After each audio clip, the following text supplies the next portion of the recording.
ট্রেনে ওঠার পর আমরা আর ভিডিও করিনি কোনো রকম। খেয়ে দেয়ে সোজা শুয়েই পড়েছিলাম।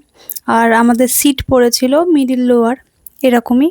রাতে উঠতে, উঠতে অ্যাডজাস্ট করতে, করতে সবার সাথে এতেই আমাদের টাইম চলে গেছিল।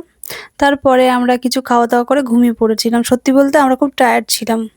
এরপরে আমরা একটু সকালবেলার দিকে একটু মুড়ি আর ঝুরি ভাজা মেখে খেয়ে নিয়েছিলাম। সাথে মা একটু সর্ষের তেল আর নুন নিয়ে গেছিল। বাড়ি থেকেই নিয়ে গেছিল, সেইটা দিয়েই মেখে খাওয়া-দাওয়া করলাম আমরা।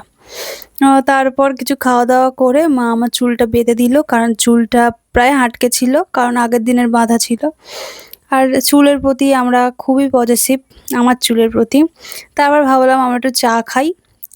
তাই মা চা কিনলো। সত্যি বলতে ট্রেনের চাটা অতটা ভালো ছিল না, বাট কিছু করার নেই।